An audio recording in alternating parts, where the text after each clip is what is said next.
Tēnā koe, Mr Speaker, tēnā koutou te whare.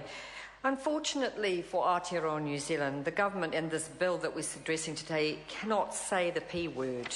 They're unable to pronounce the word poverty, both in this bill and this House. And this is a disaster for the country, because when poverty is biting the way it is for so many families and the government's economic policies are increasing inequality, this is a serious matter. They are problem gamblers who are keeping the economic downward spiral for the many, but very definitely increasing the benefits for the top 10%.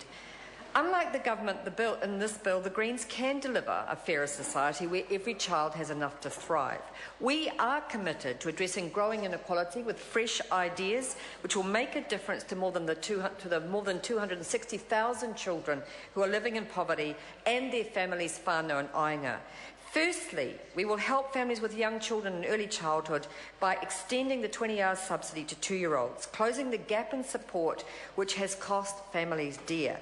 We want choices for families about staying at home with their children, if they can afford to or wish to, but for the 40,000 2-year-olds who are already in early childhood care, those parents need some level of support, and we will make sure that this extension of the early childhood subsidy will alleviate some of those costs.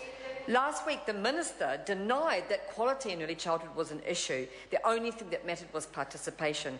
But everyone in the sector wants to see the Greens' commitment to a target of 100% qualified staff in teacher-led services, and also support for Play Centre, Kohanga and Puna, who are parent-led and also committed to quality. These two things can't be separated, and we support them both. This is affordable. There is no greater investment than in our smallest people.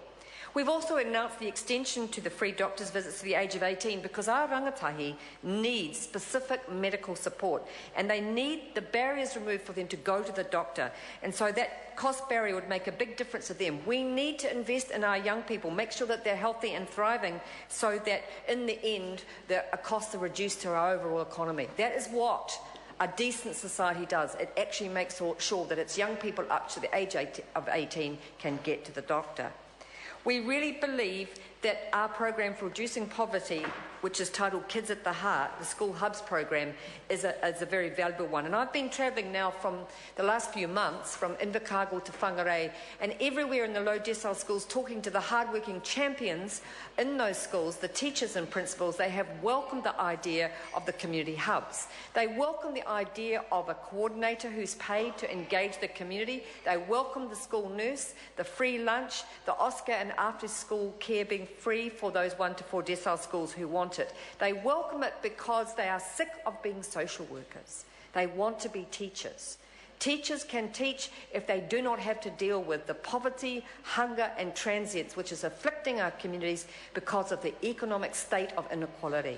So teachers, for example, a principal I met this week in Palmerston North, she said to me, I'm exhausted by being a social worker because our kids are coming to school hungry, cold and transient, because in order for them to be in a fit state to learn, we have to pick up the pieces of government policy that's having a huge effect on these communities. If we don't address those wider issues, then it's impossible for the schools to do the work that we have, as public citizens, we have asked them to do, as taxpayers we want them to do. So local, affordable, quality education can make a huge difference to the opportunities for our kids to thrive, but only if we set it up in such a way that they are able to do so. The community hubs policy, the Kids at the Heart policy is manifest in schools like Eponi and Lower Hutt, like Victory and Nelson, and the schools welcome the idea that the Greens have of extending it to schools who want to buy into it right across the country. What I've found on the tour is people are looking for hope.